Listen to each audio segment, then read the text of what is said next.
আজকের প্রথম আলোয় প্রথম পাতার অধিকাংশ খবরই ইসরায়েল ইরান যুক্তরাষ্ট্রের যুদ্ধ প্রসঙ্গ। শিরোনাম করেছে যুদ্ধের তীব্রতা বাড়ছে, নিহত হাজার ছাড়ালো। খবরটিতে বলা হয়েছে ইরানে একদিনে প্রায় 1000 স্থাপনায় হামলা, মার্কিন ঘাঁটি ও কনসুলেটে পাল্টা আঘাত ইরানেরও। খবরটিতে গ্রাফিক্স করে তারা দেখিয়েছেন যুদ্ধের 5 দিনের চিত্র। বলা হচ্ছে 3 পথেই চলছে যুদ্ধ, এর মধ্যে আকাশপথে 5 দিনে শুধু ইরানেই প্রায় 2000 স্থাপনায় হামলা। যুক্তরাষ্ট্র ও ইসরায়েলের মধ্যপ্রাচ্যের 11টি দেশে পাল্টা হামলা ইরানের। সমুদ্রপথ এবং স্থলপথের যুদ্ধেরও বর্ণনা রয়েছে রিপোর্টটিতে। বলা হচ্ছে ইরানে এই 5 দিনে নিহত 1045 জন, লেবাননে নিহত 72, ইসরায়েলে 11 এবং মার্কিন সেনা নিহত হয়েছেন 6 জন। এর ঠিক নিচেই এসেছে আরও একটি ইরান যুদ্ধজাহাজ হামলার ঘটনার খবর। ইরানি যুদ্ধজাহাজে হামলা, মার্কিন সাবমেরিনের নিহত 87। খবরটিতে যুক্তরাষ্ট্রের প্রতিরক্ষা মন্ত্রীর বরাত দিয়ে জানানো হয়েছে শ্রীলঙ্কার উপকূলে ইরানের একটি যুদ্ধজাহাজে সাবমেরিন থেকে হামলা চালানো হয়েছে।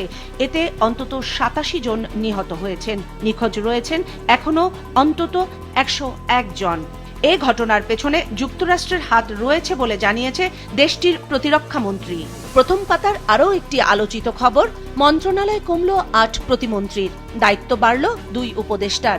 বর্তমান সরকারের মন্ত্রিপরিষদ এবং উপদেষ্টাদের দায়িত্ব বন্টন ও পরিবর্তন নিয়ে একটি বিশেষ রিপোর্ট করেছেন তারা। রিপোর্টটিতে বলা হয়েছে নতুন মন্ত্রিসভা গঠনের মাত্র 15 দিন পর 8 প্রতিমন্ত্রীর দফতর পুনর্বন্টন করা হয়েছে। গতকালের আলোচিত আরও একটি খবর প্রথম পাতার শেষ অংশে স্থান করে নিয়েছে। ইসলামী বিশ্ববিদ্যালয়ের শিক্ষককে নিজ দপ্তরে ছুরিকাঘাতে হত্যা। প্রতিবেদনটিতে বলা হয়েছে মজুরি বাড়ানো ও বদলির ঘটনাকে কেন্দ্র করে শিক্ষক আসমা সাদিয়াকে কর্মচারী ফজলু হত্যা করেছেন। দৈনিক যুগান্তরের আজকের শিরোনামও ইরান, ইসরায়েল এবং যুক্তরাষ্ট্র প্রসঙ্গ নিয়েই। ইরানের হাতে তুরুপের তাস, লড়ছে একাই, হরমুজ প্রণালী ঘিরে উত্তাপ। রিপোর্টটিতে বলা হচ্ছে যুক্তরাষ্ট্রকে জোর যার মুল্লুক তার নীতি থেকে সরে আসতে বলল চীন। ভূমধ্য সাগরে ফ্রান্সের বিমানবাহী রণতরী ইরানের 2000 লক্ষ্যবস্তুতে মার্কিন হামলা, 5000 বোমা ফেলল ইসরায়েল। এর ঠিক পাশেই জায়গা করে নিয়েছে আরও একটি খবর। খবরটি নতুন সর্বোচ্চ নেতা খোমেনি পুত্র মোজতবাকে নিয়ে। খবরটিতে বলা হচ্ছে ইরানের নতুন সর্বোচ্চ নেতা খোমেনি পুত্র মোজতবা নির্বাচিত হয়েছেন। দ্বিতীয় শিরোনামটি হয়েছে পররাষ্ট্রমন্ত্রী ডক্টর খলিলুর রহমানের বরাত দিয়ে একটি প্রতিবেদন। প্রতিবেদনটিতে বলা হচ্ছে যুক্তরাষ্ট্রের সঙ্গে বাণিজ্য চুক্তি হয়েছিল দেশের 2 বড় দলের সম্মতিতেই। পররাষ্ট্রমন্ত্রী গতকাল সাংবাদিকদের এই কথা বলেন।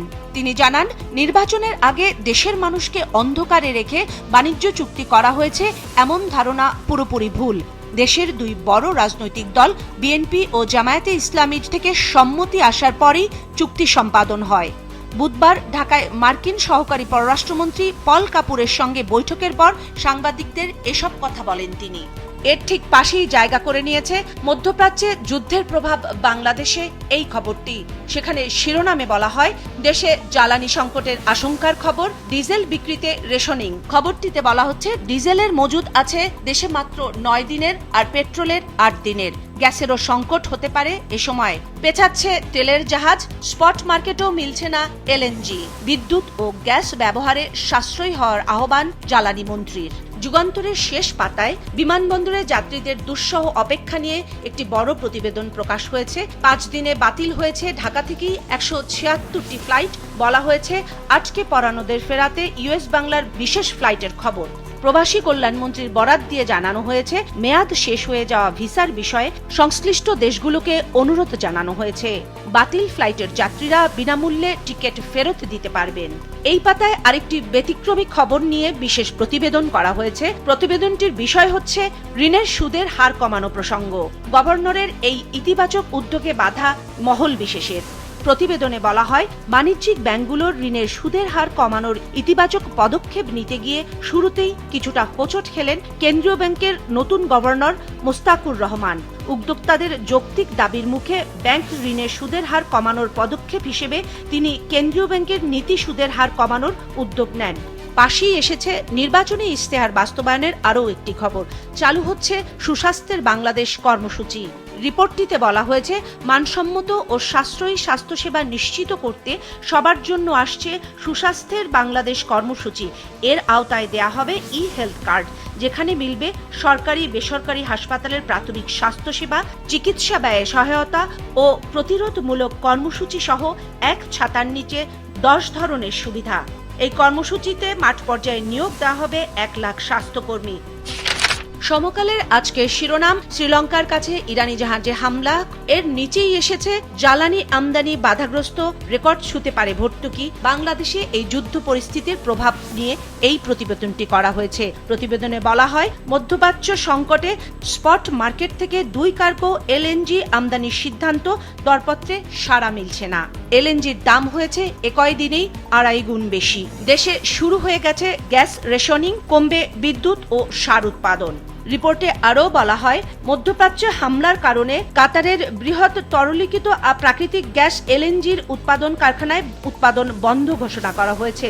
পাশাপাশি বন্ধ রয়েছে হরমুজ প্রণালী। ফলে বৈশ্বিক বাজারে ছড়িয়ে পড়েছে অস্থিরতা, আর এর প্রভাব পড়েছে এলএনজির দামের উপর, যা বেড়েছে 50% বেশি। এর প্রভাব বাংলাদেশেও পড়বে সামগ্রিকভাবে। পত্রিকাটির পেছনের পাতায় এসেছে দেশের বাজারে বিভিন্ন পণ্যের দাম বাড়ার খবর নিয়ে একটি খবর। ব্রয়লার মুরগির দাম আবারও বাড়ছে। স্থানীয় বাজারে বেড়েছে ডিম, ছোলা এবং রসুনের দরও। কালের কণ্ঠের শিরোনাম করা হয়েছে, যুদ্ধের তীব্রতায় ক্ষয়ক্ষতি বাড়ছেই। এই খবরটির ঠিক নিচেই এসেছে জ্বালানি সংকট এবং বাংলাদেশ প্রসঙ্গ। বলা হচ্ছে, সরকার জ্বালানি সংকট মোকাবেলায় জরুরি নির্দেশনা দিয়েছে। ব্যক্তিগত গাড়ি ব্যবহার কমিয়ে গণপরিবহনে চলার অনুরোধ জানিয়েছেন মন্ত্রী। গত 6 দিনে দেশে ডিজেল বিক্রি বেড়েছে। পাচারের আশঙ্কায় সীমান্তে নজরদারি বাড়ানোর নির্দেশ দিয়েছে সরকার। সাশ্রয়ী হলে মার্চ পর্যন্ত পরিস্থিতি নিয়ন্ত্রণে রাখা সম্ভব, বলছে মন্ত্রণালয়। একইভাবে গুরুত্ব নিয়ে স্থান পেয়েছে ইবিতে ইসলামিক বিশ্ববিদ্যালয়ের শিক্ষিকা হত্যার খবরটিও।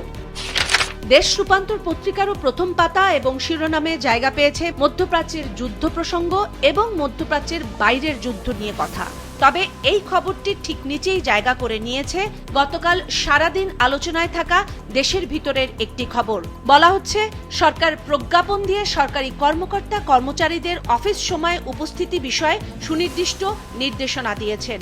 নির্দেশনায় বলা হয়, 9টা থেকে 9টা 40 পর্যন্ত অফিসে উপস্থিত থাকা সরকারি কর্মকর্তা কর্মচারীদের জন্য বাধ্যতামূলক। গতকাল বুধবার এ সংক্রান্ত পরিপত্র জারি করে মন্ত্রিপরিষদ। তবে এই খবরের নেপথ্যে রয়েছে আরও একটি ঘটনা। নারায়ণগঞ্জের ভূমি অফিসে ভূমি প্রতিমন্ত্রী আকস্মিক পরিদর্শনে গিয়ে কোনো ঊর্ধ্বতন কর্মকর্তাকে উপস্থিত না দেখতে পেয়ে ক্ষুব্ধ হন। এরই ধারাবাহিকতায় এই পরিপত্র জারি হয়েছে বলা হচ্ছে খবরটিতে।